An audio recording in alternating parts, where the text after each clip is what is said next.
कहते हैं इस जगत का आरंभ शब्दों से हुआ था। हर ध्वनि, हर मंत्र एक ऐसी ऊर्जा थी जिससे ब्रह्मांड ने पहली सांस ली। पर सोचो, अगर वही शब्द खो जाएं तो? एक समय था जब ब्रह्मा ने वेदों का उच्चारण किया। उनके मुख से निकले मंत्रों ने दिशाओं को जगह दिया, पर एक दिन वो सब कुछ खो गया। वेदों का ज्ञान समुद्र के अंधकार में डूब गया और सृष्टि खामोश हो गई। तब विष्णु ने धारण किया अपना पहला रूप, हैग्रीव, घोड़े के मुख वाला दिव्य स्वरूप। वही हैग्रीव जो ज्ञान के आदिदेव बने, जिन्होंने ब्रह्मा को दोबारा वेदों का उच्चारण सिखाया और जिसने पहली बार शब्दों में ताल और सुर डाला। उनका रूप ही था जहां ज्ञान ने वाणी का रूप धारण किया। आज हम समझेंगे उस अवतार के राज को जहां घोड़े के मुख में छुपा था ब्रह्मांड का ज्ञान।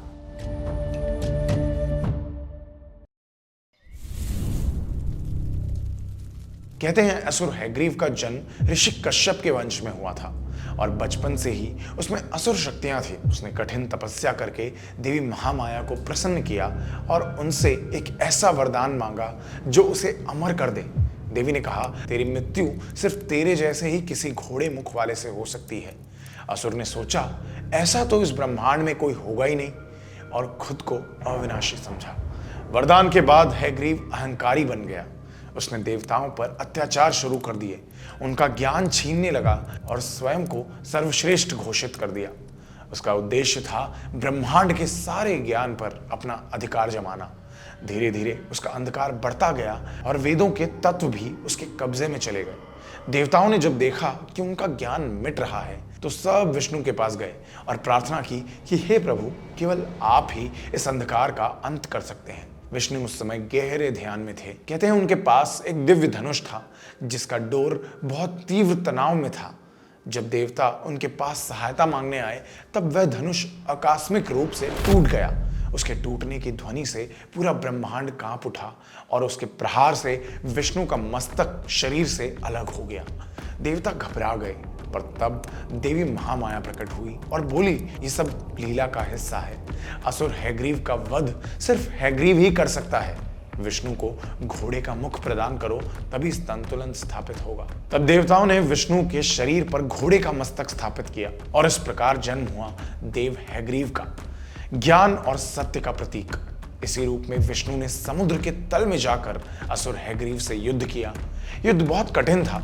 अंधकार, प्रलय और ज्ञान के शब्द सब मिलकर एक अद्भुत संगम रच रहे थे, पर अंत में सत्य ने असत्य पर विजय पाई। विष्णु ने अपने स्वरूप के विलोम रूप को समाप्त किया और ब्रह्मांड को ज्ञान का प्रकाश वापस दिया। एक ही नाम, दो अर्थ। एक ने ज्ञान छुपाया, दूसरे ने उसे जगाया। सतयुग में जब ब्रह्मांड में शांति थी, सृष्टि अपने नियम से चल रही थी, लेकिन एक अनजानी घटना ने उस नियम को तोड़ दिया। भगवान विष्णु जो योग निद्रा में विश्राम कर रहे थे, उनके कानों के मैल से दो असुरों का जन्म हुआ, मधु और कैटब। जन्म के कुछ समय बाद ही उन्होंने महाशक्ति देवी महामाया की कठिन तपस्या शुरू की। सतयुग के शुरुआती युगों में उनका तप ऐसा था कि तीनों लोकों में कंपन मच गया। देवी महामाया प्रसन्न होकर उनके सामने प्रकट हुई और उन्होंने असुरों से वर मांगने को कहा। मधु और कैटब ने कहा, माता, हमें ऐसा वरदान दीजिए कि हमारी मृत्यु सिर्फ हमारी इच्छा से हो। देवी महामाया ने उन्हें इच्छा मृत्यु का वरदान दे दिया। साथ ही ये भी कहा कि तुम्हारा विनाश भी तुम्हारे ही वचन से होगा। इस वरदान के बाद दोनों समुद्र के तट पर बैठकर अपनी शक्ति और ज्ञान का विस्तार करने लगे। उनका एक ही लक्ष्य था, अतल से पाताल तक राज करना। पर उन्हें लगा कि राज तब तक अधूरा है जब तक उनके पास ब्रह्मांड का सारा ज्ञान न हो, और वो ज्ञान वेदों में था, जिनके रचयिता स्वयं ब्रह्मा जी थे। मधु और कैटब के मन में ब्रह्मा के प्रति ईर्ष्या बढ़ गई। उन्हें लगा कि जब तक ब्रह्मा के पास ये ज्ञान है तब तक उनका प्रभाव कभी पूरा नहीं हो सकता। तभी एक दिन जब ब्रह्मा सतयुग के आरंभ में वेदों की रचना कर रहे थे, दोनों असुर धोखे से उनके पास आए। उन्होंने माया का आवरण रचकर ब्रह्मा से वेद चुरा लिए और उन वेदों को लेकर वे समुद्र के अति गहरे तल में चले गए, उस गहराई में जहां प्रलय का अंधकार भी शांत हो जाता है। ब्रह्मा ने जब देखा कि उनके मुख से निकलकर हर वाणी गायब हो गई और वेद उनसे छीन लिए गए, तब उन्हें अपना अस्तित्व अधूरा लगने लगा। वेदों के बिना उनके पास न सृष्टि रचने की शक्ति थी, न ज्ञान का मूल। उनके लिए वो पल ऐसा था कि जैसे सूरज से प्रकाश छीन लिया हो। निराश ब्रह्मा ने अपनी आंखें बंद की और एक ही नाम पुकारा, नारायण नारायण। उनके हृदय में एक अपेक्षा थी कि विष्णु ही उन्हें इस अंधकार से मुक्त करेंगे। उनकी पुकार समुद्र के शांत लहरों में गूंज उठी। उस गूंज से एक ज्योति फूट पड़ी और वो ज्योति विष्णु के विश्राम स्थान तक पहुंची। विष्णु ने अनुभव किया कि ज्ञान का स्रोत बंद हो गया है और वेद समुद्र के गहरे तल में छुपे हुए हैं। तब उन्होंने निर्णय लिया, इस समय ज्ञान के रक्षक का रूप धारण करना होगा।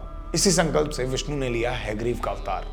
ज्ञान और वाणी के प्रथम देव रूप में घोड़े के मुख वाला उनका रूप प्रतीक था उस शक्ति का जहां ध्वनि और विचार एक हो जाते हैं। ब्रह्मा के शब्द वापस लाने और समुद्र के अंधकार में छुपे वेदों को पुनः प्रकट करने के लिए विष्णु जी ने यह अवतार धारण किया था। उन्हें ज्ञात था कि मधु और कैटब को देवी महामाया से इच्छा मृत्यु का आशीर्वाद मिला था। विष्णु जानते थे कि केवल शक्ति से नहीं, माया और ज्ञान के योग से ही उन दोनों को हराया जा सकता है। तब विष्णु ने देवी महामाया को संबोधित करते हुए कहा, हे देवी, जिन्हें आपने वरदान दिया है उन्हें अब आपकी ही माया से हरा सकता हूँ। महामाया ने मुस्कान के साथ उनका संकल्प स्वीकार कर लिया। उन्होंने असुरों के निवास का पता लगाने के लिए समुद्र के गहरे तलों में खोज शुरू की और अंततः उन्हें छुपे हुए वेद मिल गए। लेकिन उन वेदों के पास पहुंचते ही उनके सामने मधु और कैटब आ गए। तब शुरू हुआ देव और असुर का संघर्ष।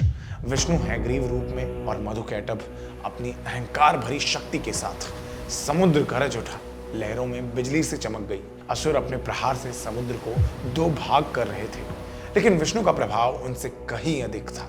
युद्ध कई कल्प तक चलता रहा, पर दोनों असुर अपने वरदान के बल पर मृत्यु से बचते रहे। तब देवी महामाया ने अपनी माया से एक अद्भुत दृश्य रच दिया।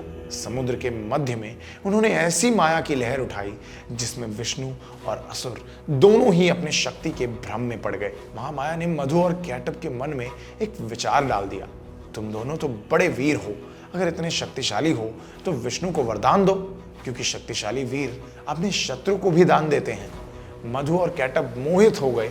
उन्होंने अहंकार भरी मुस्कान के साथ कहा, हे विष्णु, हम तुम्हें वरदान देते हैं, तुम हमें मार सकते हो। बस इतना कहने की देर थी, विष्णु ने उसी क्षण दोनों को अपनी बाहों में उठाया और उन्हें समुद्र के ऊपर की सतह पर ले आए, क्योंकि वरदान के अनुसार उनकी मृत्यु तभी संभव थी जब वे जल के ऊपर हो, जल के अंदर नहीं। विष्णु ने दोनों असुरों को अपनी दिव्य शक्ति से बीच से चीर दिया। समुद्र फिर शांत हो गया।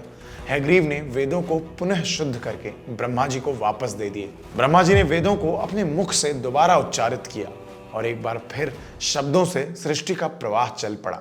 लेकिन अब भी उन शब्दों में सुर और ताल की समानता नहीं थी। उनमें अर्थ तो था, लेकिन नाद का जीवन नहीं।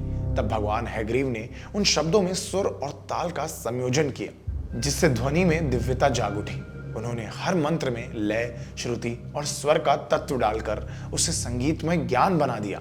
इसी कारण उन्हें सामवेद का रचयिता कहा जाता है, क्योंकि सामवेद वही ग्रंथ है जिसमें वेदों के ज्ञान को सुर और संगीत के माध्यम से व्यक्त किया गया है। कई पुराणों में वेदों को वापस लौटाने वाले हैग्रीव को ब्रह्मा के गुरु बताया गया है, अर्थात ज्ञान के आदि गुरु।